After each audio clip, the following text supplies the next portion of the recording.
Good evening, everyone. Welcome along to another Thursday evening Cuppa Club with me, my friend Kirsty, and our wonderful guest, which I'm going to let Kirsty introduce to everybody.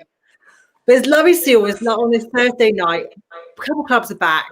We'll let a few more people come online and see us. A few more people coming in will find us on live. We're on my page and Kirsty's page. We are. Hello. So we'd like to introduce our lovely guest. I don't know which way it's showing you, but I'm going to go that way. Hopefully I'm right. To the lovely Becca, who is from the Adventurous Glutton, and she's going to be telling us all about what she does. Now, I know we spoke did we speak all the days are muddled into one with the homeschool and everything going on, so I don't even know what day it was, but we spoke this week, I think it was, didn't we? And we had a chat, and yeah, your whole story just sounds so amazing, and that's why I was like, you have to come on and chat to us. So tell us what you do, Becca. Oh, well, thanks for having me. So basically, I've got my day job is that I'm a copywriter, and I've got a company called Message Lab Communications. But what I really love doing is food writing. So that's where the Adventurous Glutton comes in. That's my food blog. I first started it about probably 10, 11 years ago. Wow. And it started as I wanted to sort of try new foods. I realised that I was eating a fairly limited diet.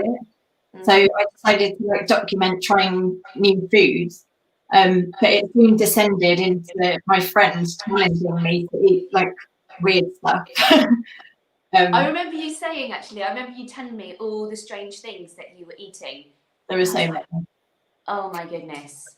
It was basically every time one of my friends went travelling, they'd come back with the weirdest stuff they could find and then challenge me to eat it. So the blog sort of descended into that. And I did it for a few years, I suppose. And then I ran out of weird stuff to eat and sort of lost the love for it a bit. And then about a year ago, I revived it again. But I thought instead of eating weird food, it's just going to be a celebration of food and drinking Dorset where we live. So that's what it is now. Brilliant. So you go round different places when we're allowed to, different places in Dorset, and you go in to eat in their restaurants or restaurants, bars, and you then write up your blog of what you think it was like and what the experience was like and what the food was like. Is that right? Yeah. And I also, I should mention though that unlike a lot of food bloggers, I don't take freebies or gifts. I love this. I was gonna bring this up. So a lot of food bloggers would do that. They would go into a place, they'd organise to get a free meal, and then they'd go in and they'd write nice things about it. Yeah. And when I was coming to the end of my blog life before, I started getting invited by PR companies to go and attend, nice freebie days out, and it was lovely. But it felt really restrictive that you had to write nice things no matter what we thought of it. Yeah. So this time I thought, I'm not going to take any freebies. I'm not going to take any editorial bribes, basically. And I'm just going to write what I genuinely think is amazing. And so if I went out and had a bad meal, I wouldn't write about it. Yeah. I only write about places that I sort of think deserve celebrating, really. So yeah, amazing. When you said that you were limited on food, of what you eat, and you tend to kind of, I don't know about you, Jenny, but I tend to eat the same foods over and over again. Even cooking for the children, I'm like, oh God, even they say sometimes, oh, we're having that again, and I'm like, yeah.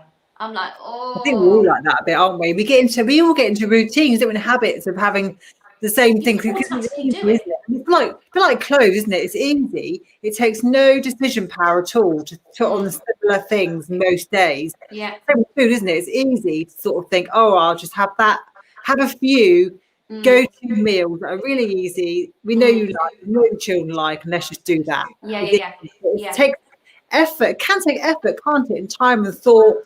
Yeah. And it's all kind of decision making when we're brains are sort of powered and tired already. To think of new things to eat and try new things. Yeah, absolutely. So Becca, when you tried those new things, are you still trying new things now? I mean, obviously not the crazy food that you're eating. Tell us what type of food that you were eating, because you told me on the phone. I had, because the main reason I was eating quite a limited diet is because I've been vegetarian for a long time. And I became a vegetarian when I was a teenager. And so I sort of, that whole period where I would have been trying things, I didn't. So I tried all the meat. Wow. I tried all the meat and all the offal, like every bit of every animal, basically. Sorry, vegetarian. And I had things like black fungus juice drink, chicken feet. I'm trying to think of the weirdest things now. Oh, all sorts. And do you go back and do you eat those type of things still, or is that just a one-off? You've tried it. I'm still adventurous, hence the name, but I wouldn't do it just. Well, I don't know. Yeah, if I fancy trying it, I would. I'm quite adventurous, and I'm also really bad. If someone dares me to do something, I'll do it. So yeah, I probably would. When I go traveling and stuff, I try quite a lot of strange foods. And I think when we go traveling, it's always a time when we all try new things or new foods, or we're opened up to some other interesting things, don't we? When we travel and go away, which we obviously can't do right now. Yeah. So we talk about it. Yeah, absolutely. You mentioned you've got a blog out that I read actually, the 5-day gut challenge. Oh yeah. I have named that right, haven't I? That is the name of your blog. Yeah. So that was a really, really good read actually. So yeah, really good. Tell us about that, because that's really interesting. So I don't think I've ever done a diet, and I don't think I've ever done any kind of, I've done my own sort of healthy eating, but I haven't ever done a sort of challenge or a cleanse or all this stuff that I see people do. But towards the end of last year, in fact, probably from, I don't know, I was eating like it was Christmas every day from about September, and I was really going for it and drinking loads of booze and just. So by the time we'd had Christmas and stuff, I was really, really, really feeling it and thinking I needed to break my bad habits that I'd gotten into. And I saw this challenge and thought, oh yeah, I'll join it. So it's run by a local lady, is Nutrition with Nikki. And yes, it was a 5-day gut health challenge. So it's all about getting the good bacteria back into your stomach. So the first 3 days was sort of a cleanse. So you're just eating, it's not fasting, but you're eating very nourishing, but quite basic foods. It's like smoothie for breakfast, salad for lunch, and then a broth for dinner. Loads of vegetables. Wow. And then for the last 2 days, it's a bit more reintroducing foods, but the emphasis on really healthy eating. So. How did you feel when you'd finished it? How did you feel? I felt incredible. Yeah. I really did. On day 2, I thought I was going to die because I have too much sugar and I have too much caffeine, and I just had a killer headache on day 2. I sort of got through that, and even by day 3, actually, I woke up with a lot more energy and I felt pretty good. And by the end of it, I felt fantastic. And it has helped me to break some bad habits, although some of them are creeping back in now. Yeah. But for a long time after the challenge, usually I'd have chocolate every single day for sure. And even after the 5 days, I didn't have any until yesterday, I think. So. Do you know what? You inspired me actually. So I've not had any sugar whatsoever this week, and I am a bit of a sugar monster. I love chocolate I've got a sweet tooth. I'm absolutely any in between clients. If I, I pick, just not healthy things. And we needed to change our diet and our lifestyle. So we've had no sugar whatsoever. And on, what day was it? Day 3, I just felt terrible, absolutely terrible. So a couple of days ago, I was thinking, oh God. But you know what? This morning, I woke up just full of energy. So it was almost like you kind of go down and then you go back up. Yeah. It's amazing. It's amazing how kind of sugar doesn't kind of make you feel good. So it's I'm determined to finish it. And by the weekend, we've decided to kind of then pre kind of plan healthy meals and things like that. But yeah, I'm determined to do it. Because I am, like I said, I eat chocolate every day. I have a Diet Coke, non-caffeine Diet Coke. So I don't really have caffeine. I have decaf tea and I have decaf Diet Coke, but the chocolate kind of makes up for it really, because it's just so bad. So yeah, I'm doing it. I'm determined to do it. But sorry, I'm busy developing some recipes for like really healthy treats. So I've been working on a few different things, but I wouldn't have believed it before, but they really can hit the spot. Like, I don't think it is chocolate that you need really. And especially, like you said, when you realise that you actually feel great without sugar. And the other thing was that you'll be interested in, my skin was amazing. I suddenly was like, oh my gosh, I'm glowing. Yeah. Do you know what? That is something I found, because I find my skin is really reactive. So if I do have chocolate, if I do have a Diet Coke, which is most days, I do see a difference in my skin. And having this no sugar diet this week has really changed my skin. Even this morning, like you said, glowing, I was like, wow, it's doing my skin and my body so good. It's actually made me realise that I need to really cut back now. So I'm not going to say I'm never going to have chocolate, but sugar's so readily available, isn't it? It's you go anywhere and there are yummy things everywhere, aren't they? Too easy. And the shops, the manufacturers, they know it too, and it is in form, in a way, addictive, isn't it? And we get used to it, and it's so readily available. It's quite cheap. You go anywhere. Go to the petrol station. You go to walk on the high street normally. There's yummy cakes and there's yummy stuff everywhere. It's it's so easy. It's a bit paying, isn't it? It's like walking up towards like the tills. That's where all the chocolate and the snacks are. I'm like, no. And they know that, don't they? They know how to position things, so to go and how you're going to pick these things up, and it's yummy, and we all like it. Absolutely. You're at your weakest. Absolutely. And what is it with like big supermarkets selling Easter eggs now? Like the Cuppa, they just know. Yeah, I know. I think I put on social media somewhere. I think it was it Boxing Day. I put on there on my social media that I said, "So, what's everyone doing for Easter?" Because I've been Tesco's. I think it was Boxing Day. Yeah. And they had the Easter eggs out.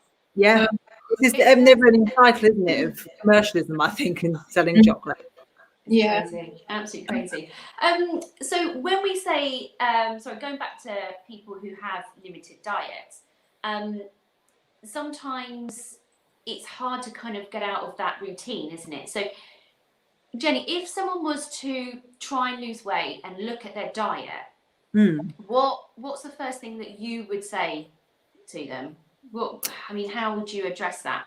So first of all, I would say make sure you're drinking enough water, because that's quite often a big thing for people, not drinking enough. Because sometimes if we're dehydrated, we can be tired. Our brain needs a bit more energy, and that can come. We think that's from sugar. Actually, what we need is the water. So make sure you drink at least 2 to 3 liters a day, every day. That's the first thing.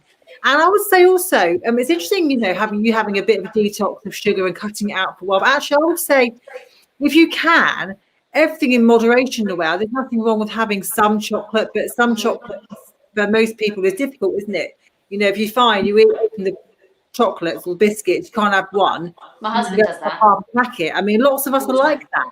I'm like that. Yeah. It's easier to cut it all out than to try and just have it. Yeah, it'd be easier to say no, none. Yeah. It is to say, oh, because if we could have one chocolate biscuit, it wouldn't be a problem, would there? We wouldn't have too much sugar, but a lot of us do have too much sugar in our diets, and that's not just from chocolate; it's from lots of different foods that we eat as well, which is worrying. So I'd say definitely drink enough water first of all. Yeah. And then kind of make sure you're getting enough nutrients in your diet first, enough fiber, enough protein and enough fats, and some healthy carbs as well. And then hopefully once you've put all the good things in there, there's actually very little room for all the treaty stuff. Yeah. So it's kind of looking at the whole kind of picture overall. Yeah. But you have to cut out sugar. You know, a bit of sugar is fine for us, but like I say, sometimes it's too much. Especially after Christmas. We've all had Christmas cake. I've got half a Christmas cake in that kitchen. I've got loads of treats left. Yeah. Chocolates left over, you know, and if it's there, we all want to eat it, don't we? Because we're all tired, and we're all stressed, and it's dark, and it's cold, and we've got children at home to homeschool, and we all just want to eat it. It's like I've survived another day of homeschool. I can treat myself. Yeah. Can I admit that I have wine in this mug now? Yes, that's good. You can come back. You've done some homeschool today. You definitely deserve that. You definitely deserve that, Becca. I'm homeschooling with a 2.5-year-old in tow as well, which is just I mean, how do you do that? Yeah. I started tackling it by telling him that he can come to school now with my eldest, and maybe he can join in. And that's actually worked better than anything I've tried so far. Because trying to come up with separate activities is just just get the youngest involved. Yeah, absolutely. It's just a juggle at the moment, isn't it? So I think in the summer as well, I feel like everyone seems to be a bit healthier as well. You know, because nobody wants lots of like hot food, and you know, everybody does opt for kind of more salady kind of dinners and things, don't they? I don't know. I mean, I think we do, although we do have barbecues. You know, but we tend to have a lighter meal in the summer. So I think, winter, you just kind of, you want to put the slow cook on, you want to put something yummy in the oven. You know, you kind of want those comforts, don't you? So it can be so different in the summer, can't it? So So Some we want, like, you know, it's much easier to eat lighter foods, isn't it? Have like nice yummy salads and things, and it's just easier, isn't it? Yeah, absolutely. Bring on the summer. Absolutely. So have you got any obviously when everywhere opens up, Becca, do you have kind of like anywhere planned that you would like to go and write a blog about them? How does that work out for you? I think mostly recently, before lockdown or in between lockdowns as well, I was tending to be writing more about maybe about small producers or small businesses. So I was doing less of the restaurant reviews and more sort of bigging up local businesses, really. Love that. So I think that's really important, isn't it? Especially this year. Last year as well. And like for Christmas, I did a Christmas gift guide for foodies, and it was all sort of local independent businesses. And that's the stuff I love doing. And I used to be a journalist, so I like getting to the story behind the company, sort of finding out who runs it, and I like all that stuff. So it's nice to put a face to a business, isn't it? And I think so. Yeah, I think that's really important. I made more effort this year than ever to really sort of practice what I preach, and I bought loads of local stuff. You know, there's like a local lady who makes amazing cakes and bakes and letterbox gifts and stuff, and there's so many talented people out there. Yeah. And that's all about, isn't it, Kirsty? All about supporting one another and being positive and supporting, because we both work for ourselves, both small businesses as well, and we like to support other people and other local businesses as well, and raise awareness of other people as well, and just sort of help support the whole network, really. Absolutely. I think it's so important, isn't it, at the moment? Do you know what? I think I have mentioned this before, but I'll mention it again. So before lockdown, there was a bike shop not far away from me, and we popped in there because it's my son's birthday, and we were going to get him a bike. And we asked him if he'd been busy, and he was like, "No, not really." Anyway, we did buy a bike from there.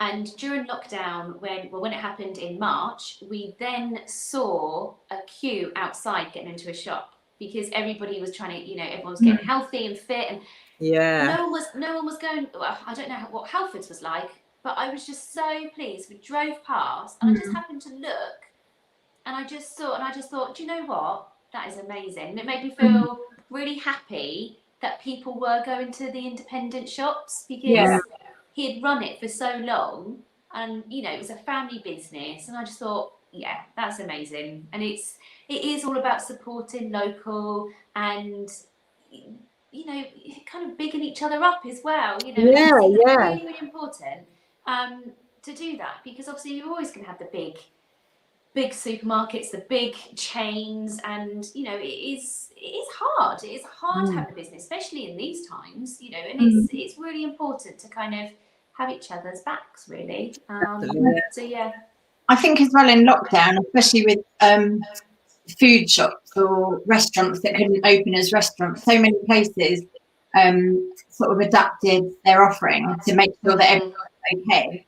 So they'd suddenly, like there were a lot of shops in Southbourne that suddenly started stocking all the essentials, all your basic essentials and bread and fresh veg and all those places that really went out of their way to help people. Yeah. I think now that supermarkets are back open again, or sort of, we need to remember all those businesses that did so much for us and like really looked after us, basically. Yeah, absolutely. Absolutely, it is all about that. I've just seen a comment through saying through dropping sugar, have you found foods are tasting different or better? I'm not too sure yet, Rob, because I have been doing the like the juice diet. So it's just full of like ginger, and there's all sorts in there. So I haven't actually. I've snacked on like a banana, and well, yeah, saying that that did taste amazing, amazing. So I don't know. So come Saturday, when I taste some different foods, that's when the that's when I'll know. I tell you what I was reminded of doing my healthy gut challenge, because I wasn't starving hungry at any point, because we were eating quite big portions but of really healthy stuff, and it sort of kept you going. But because I'm a terrible snacker, it felt really nice to be properly hungry, ready for your meal. Yeah. And then it tasted so good. Yeah. Like even a plate of salad, just greens, it just tasted fantastic. And I think it makes me realise, especially with kids, I'm even worse now because I'm just constantly eating a bit of their leftovers or snacking here, But it's quite nice to be hungry, nicely hungry. Yeah. And that's how it should be, isn't it? We should be hungry before we eat our meal, and then we appreciate what we've got, rather than, like you say, it's constant grazing, which we can get into. And it's very easy done, isn't it? Because children at home, they want to eat all the time, don't they? And it's very easy there to sort of get yourself snacks at the same time, isn't it? But that's how it should be. If being hungry, ready for your meal, and eating a good, healthy meal at a right time as well. I've realised that I can't match my toddlers. I can't match my toddlers snack for snack. Snack attack. That's that's been quite hard actually this week. Obviously, being on like this juicing, is cooking the children dinner and kind of just smelling it and going, there you go, there's your dinner, there's your dinner. That's been quite tough. And out of interest, Kirsty, what made you do the juicing? do you know what? Over Christmas, I just felt that I ate so much rubbish. And it didn't stop at Christmas. It carried on through, I mean, what are we now? What date? Are we mid-January? So it kind of, it's like, what day is it? And then it kind of went over the week, and I was just like, this has got to stop. Literally, I'm eating still like it's Christmas every day. And it just made me feel so rubbish. Yet I was eating more rubbish. You know, I was eating more foods that were making me feel rubbish. And I was like, yeah, this needs to stop. Something needs to be done. And my husband and I we were talking about, like, you know, healthy eating and coming out of that routine as well, what we're cooking every day. And it was like, right, well, let's start fresh. Let's, you know, do a little bit of a detox. And then the week after, we'll really kind of plan our foods and try and get a bit healthy. Get healthier, really. So, yeah, just Christmas, I think, just kind of pushed me to kind of eating loads of rubbish. Like, you know, I know everybody does it. My excuse was like, hey, it's Christmas. Hey, it's Christmas. Oh, I can have one of these because it's Christmas. Because you do, you know, because that's what you do at Christmas, isn't it? So, so yes, we are determined to kind of get on it from next week and be healthy and try and figure out some healthy meals. But yeah, I'm going to send you. I'll send you my recipe for healthy little treats. Please do. Please do. Yeah, that'd be amazing. Absolutely amazing. Are they available? Is that available on a blog or anything like that? Or it is. It's my Adventurous Glutton blog. So it's Adventurous Glutton, all one word, .co.uk.